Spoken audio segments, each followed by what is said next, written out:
जय हिंद दोस्तों, स्वागत है आप सभी का आपके अपने YouTube चैनल जैकपुर पे। तो आज के इस वीडियो में हम लोग क्लास 12 के हिस्ट्री का PYQ यानी प्रीवियस ईयर क्वेश्चन पेपर का सब्जेक्टिव करने वाले हैं। 2023 का, 2025 का ऑलरेडी कंप्लीट करवा दिया गया है, 2024 का भी कंप्लीट करवा दिया गया है, 2023 का अभी हम लोग कंप्लीट करने वाले हैं।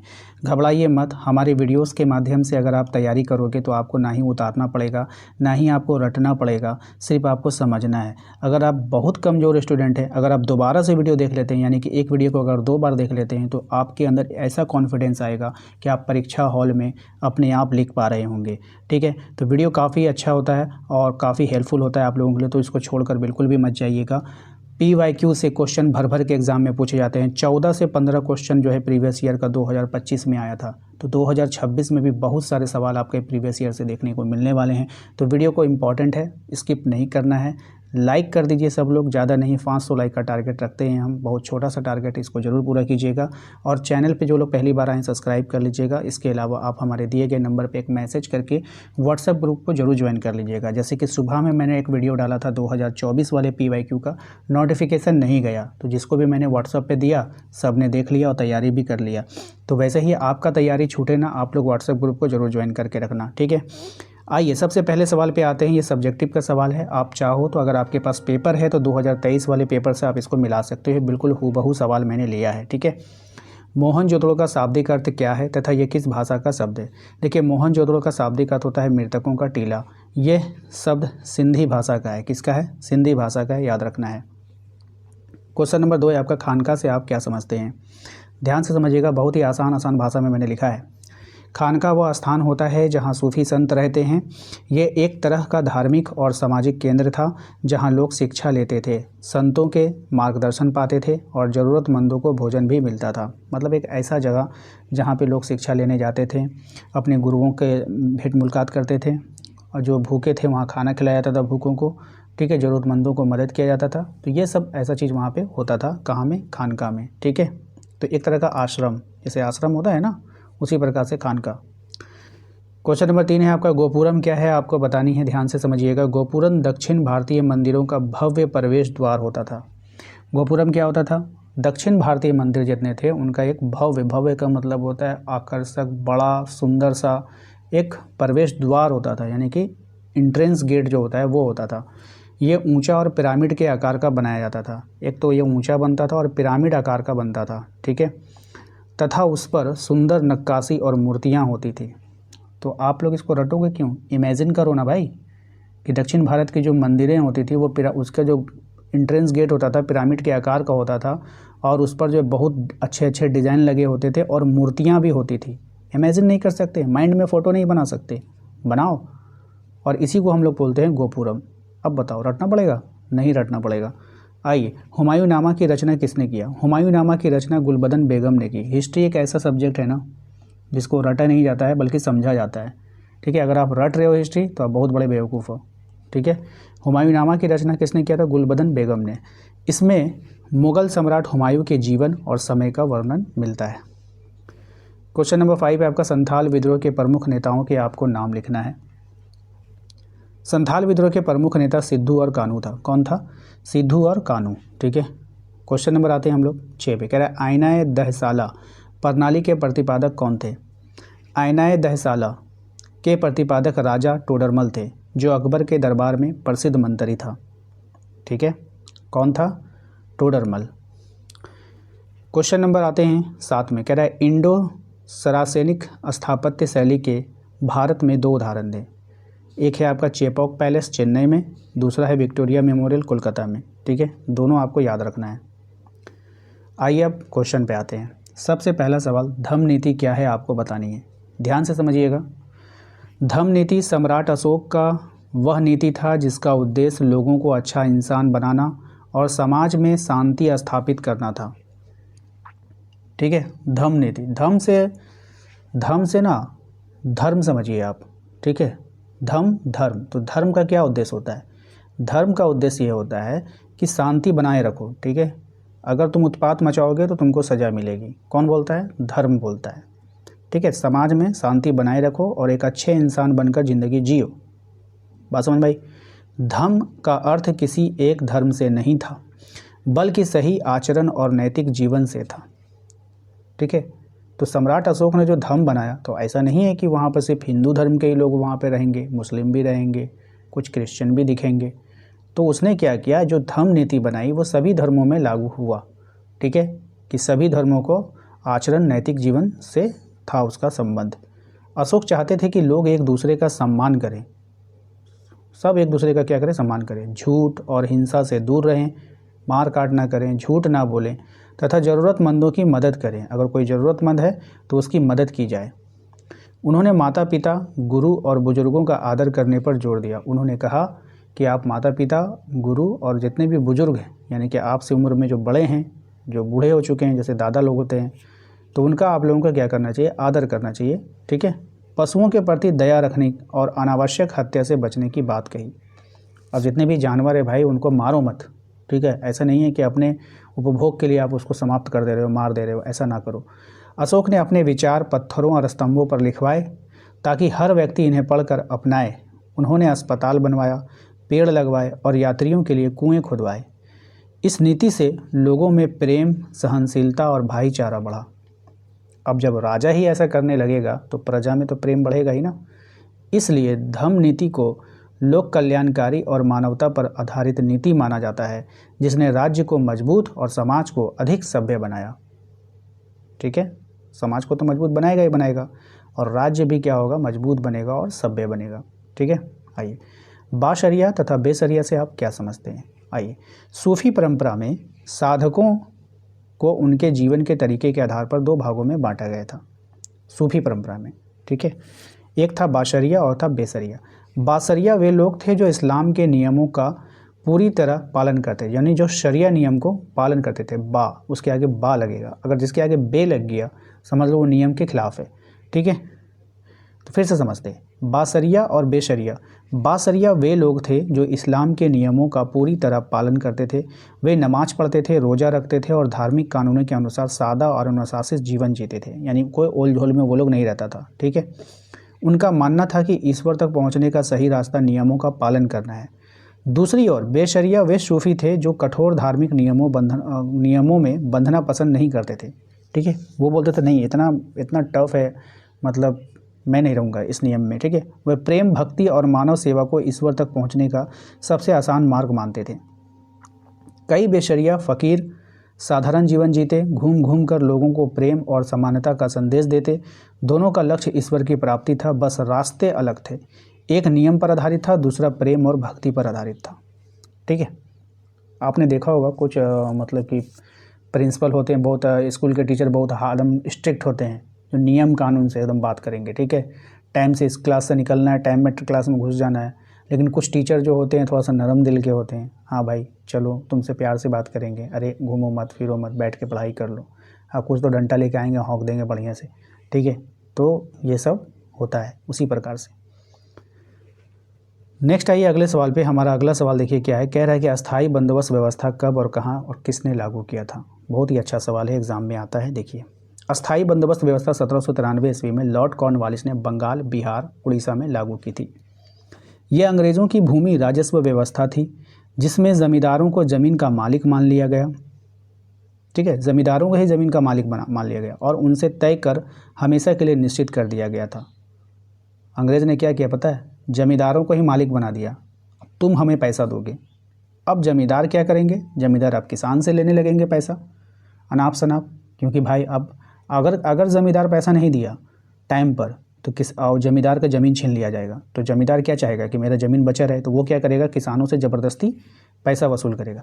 ज़मींदारों की जिम्मेदारी थी कि वे किसानों से लगान लेकर सरकार को समय पर जमा करें, ये जिम्मेदारी उसको दे दी गई थी। अगर वे कर नहीं दे पाते तो उनकी ज़मीन छीन ली जाती थी। किसकी ज़मीन, ज़मींदारों की ज़मीन छीन ली जाती थी। इस व्यवस्था से अंग्रेज़ों को नियमित आय मिलने लगी। ज़मींदार डर गए और किसानों से ज़बरदस्ती ज़्यादा ऋण लेकर के वो अंग्रेज़ों को देने लगे। लेकिन किसानों की स्थिति क्या हो गई, ख़राब हो गई, क्योंकि ज़मींदार ज़्यादा लगान वसूल करने लगा। किसान कर्ज में डूब गए और गरीबी बढ़ी। इसलिए ये व्यवस्था अंग्रेज़ों के लिए फ़ायदेमंद और किसानों के लिए कष्टदायक साबित हुई। बात समझ में आई। आइए क्वेश्चन नंबर 11 पे 1857 की क्रांति के 5 प्रमुख नेताओं के नाम लिखना है। देखिए, 1857 की क्रांति का भारत का पहला बड़ा स्वतंत्रता संग्राम था। इसमें कई वीर नेताओं ने अंग्रेजों के खिलाफ संघर्ष किया। मंगल पांडे ने इस विद्रोह की शुरुआत की थी। ये पहला नेता था 1800 क्रांति का नेता जो मंगल पांडे, और सैनिकों में जागरूकता फैलाई। रानी लक्ष्मीबाई ने झांसी की रक्षा के लिए अद्भुत साहस दिखाया और अंत तक लड़ती रही। इसके बाद नाना साहब ने कानपुर में विद्रोह का नेतृत्व किया और अंग्रेजों से कड़ी टक्कर दी। अच्छा, ये सब बात जो लिखा जाता है, अंग्रेजों से कड़ी टक्कर दी, अंग्रेजों को धूल चटा दी, अंग्रेजों के साथ लोहा लिया, ये सब बात लिख लिख करके ना आप अपने लाइन को बढ़ा सकते हैं। ठीक है, इतना कॉमन सेंस आप में होना चाहिए। सिर्फ रटने से नहीं होता है, कुछ कुछ बातें आपको अपने से लिखने आनी चाहिए थी। तात्या टोपे एक कुशल सेनापति था जिसने अपनी युद्ध नीति से अंग्रेजों को लंबे समय तक परेशान रखा। ठीक है, बेगम हजरत महल ने लखनऊ में विद्रोह का नेतृत्व किया और जनता को संगठित किया। ये सब नेता थे 1857 के। तात्या टोपे, मंगल पांडे, बेगम हजरत महल, है ना, रानी लक्ष्मीबाई, ये सब नाम उंगलियों पे आपको याद होना चाहिए था। तब आप सबके बारे में 2-2 लाइन 3-3 लाइन लिख दोगे। अब कौन कहाँ से था ये आपको याद रहना रहेगा, तब तो आप लिख पाओगे। सभी नेताओं का लक्ष्य भारत को अंग्रेजी गुलामी से मुक्त कराना था।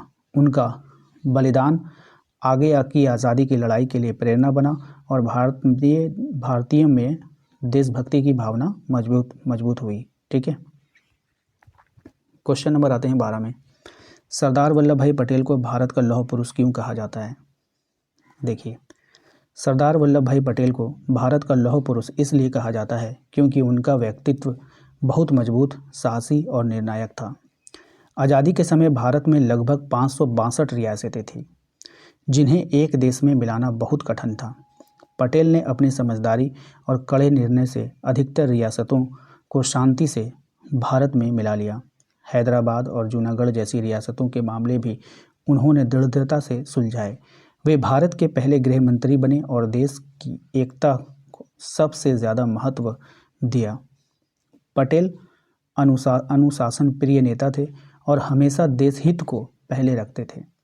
उनके प्रयासों से भारत एक मजबूत और अखंड राष्ट्र बन सका। उनकी इसी दृढ़ इच्छा शक्ति और कठोर नेतृत्व के कारण लोग उन्हें लौह पुरुष कहकर सम्मान देते थे। ठीक है, ये सब था सरदार पटेल के बारे में जो आपको जानकारी रखनी चाहिए। आइए क्वेश्चन नंबर आते हैं 13 में। देखिए, कहा गया है कि भारत में मुगल वंश की स्थापना की संक्षिप्त जानकारी आपको देना है। एक कहानी की तरह समझिएगा, ज़्यादा टेंशन नहीं लेना है। भारत में मुगल वंश की स्थापना 1526 में बाबर ने की। बाबर मध्य एशिया का शासक था और उसने भारत पर आक्रमण किया। उसका सामना दिल्ली के सुल्तान इब्राहिम लोदी से हुआ। दोनों के बीच पानीपत का पहला युद्ध हुआ। ठीक है, जिसमें बाबर ने अपनी बेहतर सेना और तोपों की मदद से जीत हासिल की। इस विजय के साथ ही भारत में मुगल साम्राज्य की नींव पड़ी। बाबर के बाद उसके पुत्र हुमायूं और फिर अकबर ने इस साम्राज्य को मजबूत और विस्तृत बनाया। मुगलों ने भारत में प्रशासन, कला, स्थापत्य और संस्कृति के क्षेत्र में महत्वपूर्ण योगदान दिया। ताजमहल, लाल किला जैसी इमारतें उनकी उन्नत वास्तुकला का उदाहरण हैं। इस प्रकार बाबर की जीत ने भारत में एक नए और शक्तिशाली साम्राज्य की शुरुआत की। ठीक है, समझ में आया? आइए नेक्स्ट आते हैं अगले सवाल पे। दांडी मार्च के बारे में आपको लिखने के लिए बोला जाएगा। देखिए क्या लिखना है। दांडी मार्च 1930 ईस्वी में महात्मा गांधी द्वारा शुरू किया गया एक ऐतिहासिक आंदोलन था। इसका उद्देश्य अंग्रेजों के नमक कानून का विरोध करना था, क्योंकि इस कानून के अनुसार भारतीयों को नमक बनाने का अधिकार नहीं था और उन्हें महंगा नमक खरीदना पड़ता था। गांधी जी ने साबरमती आश्रम से दांडी तक लगभग 240 मील 390 किलोमीटर की पैदल यात्रा की, जिसमें हजारों लोग उनके साथ जुड़ते गए। समुद्र तट पर पहुंचकर उन्होंने स्वयं नमक बनाकर कानून तोड़ा। यह आंदोलन पूरी तरह अहिंसक था और इससे पूरे देश में स्वतंत्रता की भावना फैल गई। लाखों भारतीयों ने इसका समर्थन किया और अंग्रेजी शासन के खिलाफ आवाज़ उठाई। दांडी मार्च ने दुनिया का ध्यान भारत की आज़ादी की लड़ाई की ओर खींचा और ये स्वतंत्रता आंदोलन का एक महत्वपूर्ण चरण बन गया।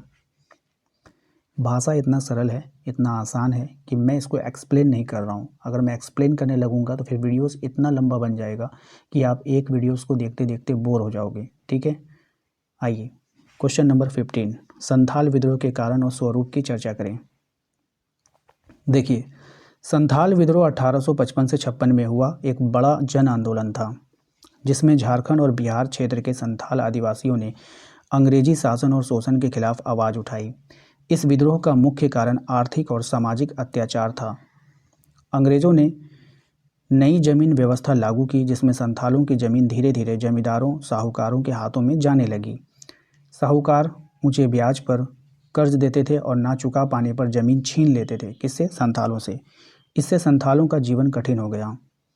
रेलवे और सड़कों के निर्माण के कारण उनके जंगल और पारंपरिक आजीविका पर भी असर पड़ा। वे अपनी ही भूमि पर मजदूर बनने को मजबूर हो गए। पुलिस और सरकारी अधिकारी भी उनके साथ कठोर व्यवहार करते थे, जिससे उनमें गुस्सा बढ़ता गया। इस विद्रोह का नेतृत्व सिद्धू कान्हू ने किया। उन्होंने हजारों संथालों को संगठित कर अंग्रेजों के खिलाफ लड़ाई शुरू की। शुरुआत में संथालों ने कई जगहों पर अंग्रेजी प्रशासन को चुनौती दी, लेकिन अंग्रेजों की अधिक आधुनिक हथियार वाली सेना के सामने वे ज़्यादा समय तक टिक नहीं सके, क्योंकि अंग्रेजों के पास बंदूक हुआ करती थी और संथाल लोगों के पास क्या होगा? लाठी, डंडा, तीर, यही ना होगा। तो उसके सामने वो टिक नहीं पाएंगे, तो ज़्यादा देर वो टिक नहीं सके। संथाल विद्रोह का स्वरूप जन संगठित और उग्र था। यह केवल अंग्रेजों के खिलाफ नहीं, बल्कि जमींदारों साहूकारों के शोषण के विरुद्ध भी था। हालांकि यह विद्रोह अंततः दबा दिया गया, लेकिन इसने अंग्रेजों को आदिवासियों की समस्याओं पर ध्यान देने को मजबूर किया। यह आंदोलन भारतीय स्वतंत्रता संघर्ष की एक महत्वपूर्ण कड़ी माना जाता है। क्वेश्चन नंबर आते हैं 16 में। कहा गया कि भारतीय संविधान की प्रमुख विशेषताओं की चर्चा करें। देखते हैं। भारतीय संविधान दुनिया का सबसे बड़ा लिखित संविधान है। 26 जनवरी 1950 को लागू हुआ। इसकी सबसे बड़ी विशेषता यह है कि यह देश को चलाने के नियम और नागरिकों के अधिकार को स्पष्ट रूप से बताता है। पहली विशेषता लिखित और विस्तृत संविधान है। इसमें शासन के हर महत्वपूर्ण विषय का विस्तार से वर्णन है, जिससे भ्रम की स्थिति नहीं होती है। दूसरी व्यवस्था है लोकतांत्रिक व्यवस्था। भारत में जनता अपने प्रतिनिधियों को वोट देकर चुनती है। इससे सरकार जनता के प्रति जिम्मेदार रहती है। तीसरी विशेषता है संघीय व्यवस्था। इसका मतलब है कि केंद्र और राज्य दोनों के बीच शक्तियों का बंटवारा है, ताकि प्रशासन सुचारू रूप से चल सके। चौथी विशेषता है स्वतंत्र न्यायपालिका। अदालतें निष्पक्ष होकर फैसला देती है और नागरिकों के अधिकारों की रक्षा करती है। पांचवी विशेषता है धर्मनिरपेक्ष राज्य। भारत में सभी धर्मों को समान सम्मान मिलता है और हर व्यक्ति को अपने धर्म का पालन करने की स्वतंत्रता है। इसके अलावा सार्वभौमिक वयस्क मताधिकार भी महत्वपूर्ण है, जिसके अनुसार 18 वर्ष से अधिक आयु का हर नागरिक वोट दे सकता है। इस प्रकार भारतीय संविधान समानता, स्वतंत्रता और न्याय पर आधारित है, जो देश को एकजुट और मजबूत बनाता है। ठीक है, तो पॉइंट बाय पॉइंट आपको वहाँ पर अपना बातें रखनी है आंसर में। क्वेश्चन नंबर 17 पे आइए। कह रहा है कि कृष्णदेवराय विजयनगर साम्राज्य के महानतम शासक कैसे थे। ठीक है, देखते हैं। कृष्णदेवराय विजयनगर साम्राज्य के सबसे महान शासकों में गिने जाते हैं, क्योंकि उनके शासनकाल में राज्य ने हर क्षेत्र में प्रगति की। वे 1509 ईस्वी में राजा बने और एक कुशल योद्धा तथा दूरदर्शी प्रशासक साबित हुए। सैन्य क्षेत्र में उन्होंने कई युद्ध जीते और अपने साम्राज्य की सीमाओं को सुरक्षित रखा। उनके नेतृत्व में विजयनगर एक शक्तिशाली राज्य बना। वे अपनी सेना को मजबूत रखते थे, जिससे दुश्मन हमला करने से डरते थे। प्रशासन के मामले में कृष्णदेवराय न्यायप्रिय थे, मतलब वो सबके साथ न्याय करते थे। वे प्रजा की समस्याएं सुनते और उनका समाधान करते थे। किसानों के लिए सिंचाई की अच्छी व्यवस्था करवाई गई, जिससे खेती बढ़ी और राज्य समृद्ध हुआ। कला और साहित्य के वे बड़े संरक्षक थे। उनके दरबार में अष्टदिग्गज नाम 8 महान विद्वान थे, जिन्होंने तेलुगु साहित्य को एक नई ऊंचाई दी। स्वयं कृष्णदेवराय भी विद्वान थे और उन्होंने आमुक्त माल्यादा नामक ग्रंथ लिखा। धार्मिक रूप से वे सहिष्णु थे और सभी धर्मों का सम्मान करते थे। उन्होंने कई भव्य मंदिर बनवाए, जो आज भी उनकी महानता के प्रतीक हैं। इन्हीं सभी कारणों से उनका शासन काल विजयनगर का स्वर्ण युग माना जाता है और वे एक आदर्श, शक्तिशाली तथा लोकप्रिय शासक के रूप में याद किए जाते हैं। नेक्स्ट सवाल है आपका कि हड़प्पा सभ्यता की प्रमुख विशेषताओं की चर्चा करना है। अब हड़प्पा सभ्यता की विशेषताओं के बारे में बताना है। देखिए, हड़प्पा सभ्यता विश्व की सबसे प्राचीन और विकसित सभ्यताओं में से एक थी। यह लगभग 2500 ईसा पूर्व सिंधु नदी के आसपास फली फूली। इसकी सबसे बड़ी विशेषता थी सुव्यवस्थित नगर योजना। शहरों की सड़कों को सीधा और चौड़ा बनाया गया था, जो एक दूसरे को समकोण पर काटती थी। घर पक्की ईंटों से बनाए जाते थे और लगभग हर घर में पानी निकासी की अच्छी व्यवस्था थी। ढकी हुई नालियाँ इस बात का प्रमाण है कि लोग सफाई का विशेष ध्यान रखते थे। हड़प्पावासी व्यापार में भी आगे थे। वे मनके आभूषण, मिट्टी के बर्तन, धातु की वस्तुएं बनाते थे तथा दूर देशों से व्यापार करते थे। इससे उनकी आर्थिक स्थिति मजबूत थी। कृषि भी उनके जीवन का आधार थी। वे गेहूँ, जौ आदि उगाते थे और पशुपालन भी करते थे। इस सभ्यता की एक खास बात थी कांस्य का उपयोग। लोग तांबा और टिन मिलाकर औजार और हथियार बनाते थे, जिससे उनकी तकनीकी ज्ञान का पता चलता है। धार्मिक जीवन सरल था। वे प्रकृति और मातृ देवी की पूजा करते थे। इन सभी विशेषताओं से यह स्पष्ट होता है कि हड़प्पा सभ्यता बहुत उन्नत, संगठित और समृद्ध थी, जिसने प्राचीन भारतीय इतिहास को गौरव प्रदान किया। यानी हड़प्पा सभ्यता के बारे में पूरा का पूरा एक सारांश आपको देना है, ये पूरा चैप्टर का सारांश रख देना है आपको, ठीक है इसमें। तो आशा करते हैं कि आप लोगों को आज का ये वीडियो पसंद आया होगा। वीडियो को लाइक कर दीजिए, चैनल पे पहली बार आए सब्सक्राइब कर लीजिए, बेल आइकन को प्रेस कर लीजिए ताकि आने वाली हर एक वीडियो का नोटिफिकेशन आपके मोबाइल पे आए। इसके अलावा यदि आपने अभी तक हमारे व्हाट्सअप ग्रुप को ज्वाइन नहीं किया तो कर लीजिएगा, क्योंकि यूट्यूब की तरफ से नोटिफिकेशन बहुत कम जाता है, तो हम आपको सारे नोटिफिकेशन व्हाट्सअप पर उपलब्ध करवाते हैं ताकि आपका एक भी क्लास छूटने ना पाए। कुछ नहीं करना है, हमारे दिए गए नंबर को अपने व्हाट्सअप में सेव कीजिए, एक मैसेज कीजिए, लिंक मिलेगा, ज्वाइन कर लीजिए। मिलते हैं नेक्स्ट अगले वीडियो में। Thank you.